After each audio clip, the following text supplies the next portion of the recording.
am at Atlantic Airways headquarters located at the Vagar Airport in the Faroe Islands, as I had the pleasure and opportunity to interview the airline's CEO. Okay, my name is Jóhanna Jóhanna, and I'm the CEO of Atlantic Airways since 2015. All right, perfect. So the first question is going to be, what challenges have you faced being based in a country so small as the Faroe Islands? Yeah, I would say there is a lot of challenges and also a lot of opportunities. The challenge is, of course, that we have we are connecting the Faroe Islands, and the weather can be challenging. But fortunately, we have good equipment. I would say that the A320 Neos and the Seals also are good aircrafts for the Faroe Islands, and it's also fitted for the runway and so on. Okay. And I will also emphasize on the special navigation equipment we have, the RMP AR01, which makes it, especially when we have challenges with the visibility, that we can have a lower minima, which makes it, I would say, this is a good equipment for our aircraft. All right. Yeah. What does the airline do to promote tourism here in the islands? Oh, I would say we are very active both internally in Atlantic Airways, but we are also in cooperation and co-creation with with the people in the industry, I would say, in the Faroe Islands. Visit Faroe Islands is doing a great job, and we are attending different exhibitions and fairs and doing promotions together. Of course, we have limited amounts of money or sources, but we are really trying to do our best. Yeah. So how do you fit in and interact with the communities around the country? Yeah, we are, Atlantic Airways is owned by the government and arranged in a limited company with a professional board, but we are really doing, trying to do a good efforts, and our vision is to connecting the Faroe Island, and the mission is to fly for the Faroe Islands. So we are always prioritizing every step we do according to the local community and the wish for the community, but also to be a part of the tourism industry. So I will say that we are, and the CSR, we are trying to be very active in all different kinds. So we support different kinds of activities in the Faroe Islands. Yeah. Perfect. How are you integrating the culture and the values of the Faroe Islands into your brand, whether that's on the planes or in the culture, or how does that kind of fit in? There's a lot of different things you can see. If we start with the logo of Atlantic Airways, which is a logo of the gannet, which is a bird which is living in the westernmost island in the Faroe Islands, called Myksnes and Tintelmur. Then we are also, and the color of the logo is the same as the flag, our national flag, red and blue and white. And then we are also trying in different ways. The people who are the people working for the people who are working for Atlantic Airways are mainly local people or people living in the Faroe Islands. We also do have some bases in Denmark, in Copenhagen and Billund. And then the culture is all the way through that. Of course, we are speaking Faroese, which is our native language, and then we also are having English as our second language in the company. So we, in different ways, we are doing things and promoting the company. We are using our culture, I would say. Okay. So you have, like you said, you have 4 Airbus and you have 2 helicopters. How difficult is that with your operating certificate, having helicopters and the fixed wing airplanes? I'm the director, the CEO of the company, but I'm also the accountable manager, and the competent authority is in Denmark. And it's a challenge to be a small airline and with 2 types. So we are doing the aircraft and we do the rotor wing with the helicopter also, and 2 different kinds of operation, I would say, because with the helicopters we are doing this island jumping. We are having 18 islands, and we are doing island jumping to most of the islands, some of the islands 4 times a week, like a scheduled. And then we are also doing the HAMS, the helicopter emergency medical service, and also search and rescue. So that's a totally different operation than with the aircraft where we are connecting the Faroe Islands. At the moment, we are having like 13 different destinations. Some are seasonal and some are full year. Copenhagen is like representing maybe 50-60% of our business, and then we are having other routes also. Yeah. With the 4 passenger planes and the 2 helicopters, what challenges do you face operating at a smaller scale? Yeah, exactly. Yeah, try to answer that one. Yeah, the challenge is economy of scale, I would say, because we are paying the same for the aircraft, we are paying the same for all the manuals and being in compliance and safe and secure and so on. So the biggest challenge is to be the economy of scale, to be competitive, I would say, because we don't have the economy of scale. So that's the biggest challenge, I would say. And then it's also that we are it's to manage resources, I would say, and the competences of the people, because we are in a small I would say nation, or a big ocean nation, I would say, but it is the population is like 55,000 people, so sometimes it can be challenging to find people with competences in all different areas which are required. Yeah. I know you're opening the simulator building soon that's right across the road here. Yeah. What impact is that going to have for the pilots and the training and the recurrence training now that it is so close to your airport? That's a really how to say exciting project, I would say, and we expect to be to open it beginning next year or end of this year, and there we will have 2 simulators, one for AgustaWestland 139 and one for A320.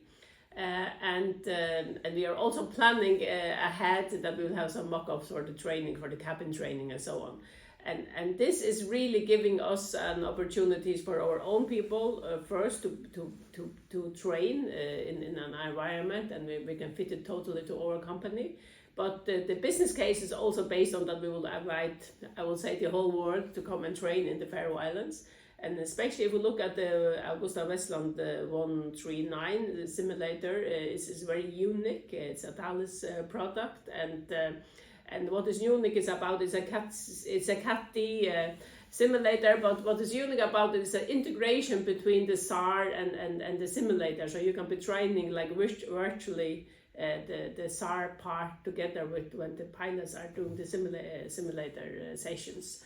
And we expect really people from the whole world, and we have had a lot of visitors, and we expect people to come and train, which is a unique opportunity, I would say. Perfect.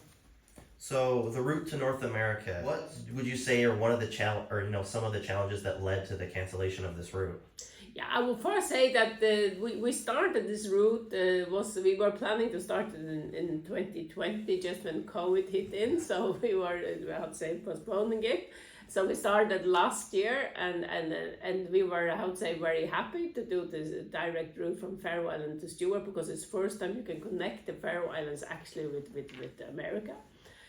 So that was quite, I would say, amazing, and I will say there's always a question about momentum, and we probably don't have the momentum at the moment. So that's why we are this is the last season this year, but we will most likely start again in some few years probably. Okay. But I think it's a mix of the product. Also, you have a lot of opportunities to go from Faroe Islands to Iceland, and then there to different destinations in UK, US. And you can also go to Denmark, and we also have the Paris route now, where we have a direct route to Paris. And maybe an A320 is not the total, how to say, preferred aircraft for a long haul between the Faroe Islands and the US. But due to the runway in the Faroe Islands, we are not able to put in a bigger aircraft at the moment. Okay. Yeah. And I know you mentioned briefly that you could start at some point again, years into the future. What would you do differently that you haven't done, or that you would like to try in a different fashion if you end up starting it at some point? Yeah, there are a lot of elements who makes a success or a failure, I would say. But for us, this is a success that we could do it operational wise. But what we could do better is definitely to have a better market penetration, that we could have some better sales channels and so on, and that we will work on. All definitely, right. Yeah. I know you mentioned Paris briefly a couple minutes ago, and then London is also a new route for you. How are those two new routes doing performance-wise? They are doing actually very good. We started Paris some charter goals some years ago, and there we managed to get the co-chair with KLM and Air France. And we have had a very good cooperation with them, and they are also feeding into the system. So we are doing 3 times a week, and sometimes two times a week. And that's a very, how to say, good route for us. And also we are seeing people coming from all over into Paris and then to the Faroe Islands. Okay. London we started this year, and that's a route we were doing some years ago and where we stopped, but now we have, how to say, started again, and we are very pleased with the route, and we will continue also next year. Perfect. Yeah. Countries like the United States and Canada have programs to fund service to smaller communities. Do you have anything like that here in the Faroe Islands for your helicopter flights? Yeah, actually, the helicopter flights for this island jumping and the search and rescue and the SAR operation, it's subsidized by the government, and then you are paying a very small amount for the actual ride, I would say. So it's subsidized by the government, but it's very clear that the helicopter is mainly for 2 purposes, and that's to serve the people living on the different islands, and also to always be 24/7 ready for search and rescue and HEMS operations. So when we have invite also tourists to take a ride on the helicopter, it's because then it's because there is enough space on the helicopter. But the people living on the different islands, they always have first priority in booking a ticket. Okay. Yeah. So you mentioned the locals have that priority on the helicopter. It's not really geared toward tourists, but they can go on those as well. Yeah, they are very welcome, but it's really geared towards the local people, and that means that they can go into the system and book. I think it's like 30 days in advance, while other people can only book it some 1 week in advance. Okay. Yeah. So for the locals, or even the tourists to some degree, if there are seats, are they able to connect onwards to the passenger flights if they fly into here with the helicopters? It's not totally programmed for that, but some of the flights are how to say, it's possible, but it's like living 2 different lives, I would say. But for some routes it's possible, yes. Okay. So I know you mentioned the runway space and the runway length. With its longer reach capacity, do you think the 321 Neo or the XLR have at some point a future in this airline? I wish I could say a straight yes, but a 321 is possible. The challenge is that we cannot have the full max payload with the takeoff, and that's the challenge. So we have to select carefully if you introduce a A321, because then you have to know exactly which routes you are gonna fly, because it's if you're flying a long distance route like Barcelona or down to Gran Canaria, and so you cannot have a max payload. So it's you are paying a lot for an aircraft which you cannot fully utilize. Yeah. So actually we are sitting and doing that calculation at the moment, because we have signed an agreement with Airbus for 2 new aircrafts in 27 and 28, so some years still to go. But we are doing an examination of exactly the difference between the 21 and the 20. Okay, so you said you have an agreement for 2 new planes with Airbus. Those don't have to be the 320 necessarily. You could opt to do the 321. We could do if that, you decided to. Yeah. But for us, it's very important that we can like a mix and match with only 4 aircraft or 5, maybe at that time. But it's very important that we can do the optimal solution for the areas we select. Again, thinking of the economy of scale, we are a small company, so we have to choose the right aircraft. I know it's a completely different aircraft family, but there's a 75, and it's not yours, but there's a 757 sitting out there for cargo, and their performance is a little bit better than the 321. Have you thought about going in that direction, or would you prefer to stay with the Airbus family? When you say the performance is a little bit better, the 757 has a little bit better takeoff and landing performance than the 321s. Yeah, I don't know all the technical specification, but I only know that at the moment, if you don't have this RMP AR01 technology, which is not, it's a satellite navigation system. If you don't have that, then we will not go for that option. And as far as I know, this is an aircraft which is 20 plus and don't have this navigation system, so we would never go for that one. Okay. Yeah. Do you see expansion further into Europe or into Northern Africa in the future coming up?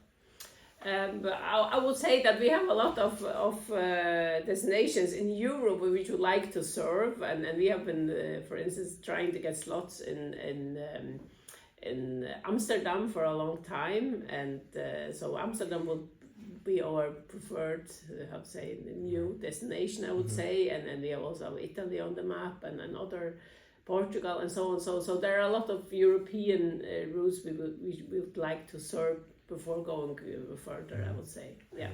I know you mentioned KLM briefly a little while ago, and especially with Amsterdam. You have a partnership with Air France, and SAS is here as well. All three of those airlines, SAS more recently, are part of SkyTeam. Yes. Is Atlantic Airways looking at SkyTeam or any of the other alliances? We haven't been looking at the alliances, but we definitely have been looking at making co-chairs agreements with different companies, and we are doing in great cooperation with actually Icelandair at the moment. So we hope to sign a co-chair agreement later this year with Icelandair. That's at least the intention. And we will go and try to do co-chair agreement with other for a little company to be a part of this SkyTeams and so on. It's quite challenging and demanding. So at least we will start with doing some co-chairs agreement, definitely. Okay. Yeah. So I know you said the 2 aircraft you have from Airbus, that's in 27 and 28, correct? Mm-hmm. Yeah. It should be 4, but then during the COVID we were in having difficulties, and then we decided to postpone it. Is there so is that when they get delivered, or is that when you have to decide what type of aircraft? No, that's when they are getting delivered. We will decide which type of aircraft later this year or beginning next year. Okay. I know you mentioned COVID briefly. Briefly. How did that affect your operations here, given every single airport every single flight out of this airport is international? Yeah, it affected us heavily. Fortunately, we had a good testing capacity in the Faroe Islands, and it was we were very much in I would say in control of the situation, so that we always knew how to behave because of this testing. So everybody who came to the Faroe Islands were tested immediately, get an answer quite quick afterwards. But we had, like all other companies, all over the industry, we were heavily affected. So we had a reduction like 50% in our operation. But although we have a lot of people in the Faroe Islands, we have young people studying abroad, we have people in the offshore and the maritime sector working abroad. We have people who are leaving the Faroe Islands to Denmark for medical reasons and so on. So we were like serving the community and doing, as good as we could do with all the, limitations we had. Yeah, but it's a huge effect on our company for 2 years. Yeah. I know you briefly mentioned the helicopter operations with the search and rescue. What is the radius, or I guess the diameter of how far out can you go with those search and rescue operations from this airport here? Yeah, the Faroe Islands is like it's a Gustav Westland 139 with the capacity it has, but we are Faroe Islands is like I told you, it's like a great ocean nation. That means that we are having like 200 nautical mile fishery zone, and that is the length. We are able to go out to 200 nautical miles and then hang there for an hour and then come in again. So that's the range we have. Perfect. Has Icelandair, I know you said you want to partner with them, but has their new service from Iceland to here affected your route that you also do to Iceland at all?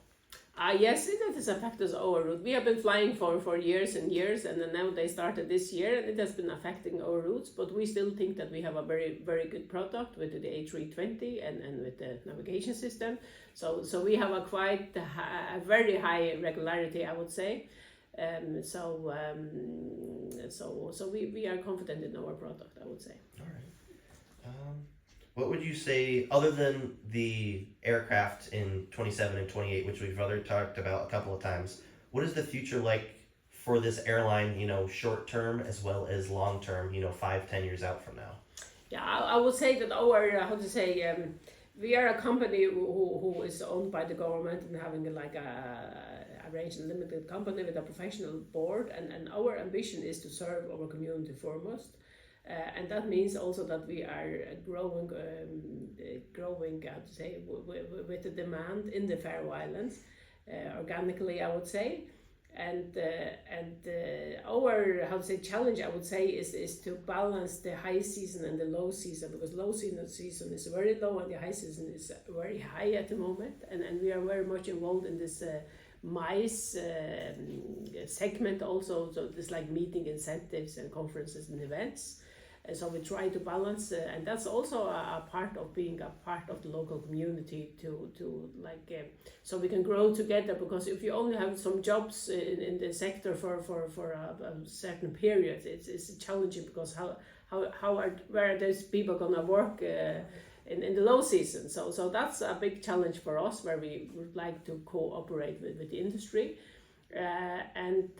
But we are also doing some business outside the Faroe Islands at the moment, in the low season especially, and it's like 1/3 of our business is outside the Faroe Islands, where we are working for Danish tour operators. I would say that we will be ready, we will be growing with the Faroe Islands and the demand in the Faroe Islands for the local community, but also for the tourism. All right. If there was one thing that you could change about the airline, what would it have to be? Oh my dear, I haven't thought about that. I always think I should, at least together with the people here, should change everything for the better every day.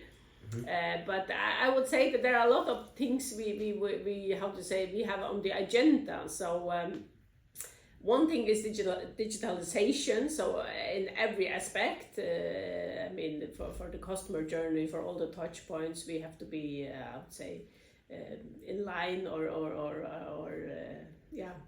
so we can give the customer a good product, always. And if I think about, it's also about the sustainability, that this journey that we also have to, be very conscious about. So that's also another thing, and then service is a never-ending thing. That's really close to my heart, that we always give a good service in this company, and both internal between the departments, but also to the customers, that they always have a good feeling of being with Atlanticus, and if they come back, and when they come back, it will be their first choice.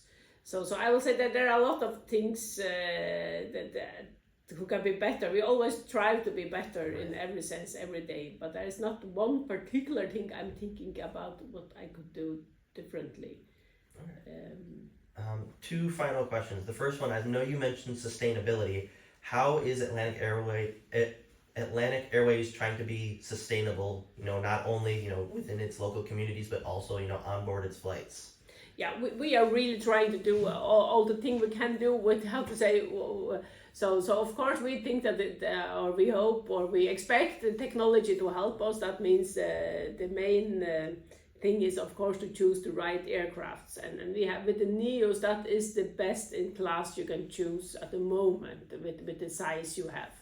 And on board we are doing different things. Of course, we are doing all these things about the packaging for the catering. That's all sustainable packaging, or when you reuse it. We are also going more digital, before you had all these screens on, and we are like a short-haul company, I would say, immediately. But then we are having this BOD, bring your own device. So we have an intranet where you can log on and see some movies and get some information and so on, and you have your own device. So instead of printing things and so on. And also another thing is that about the catering, before we were having a lot of things we are still selling a lot of things on board, but we are trying to urge customers to pre-order, so we don't have food waste.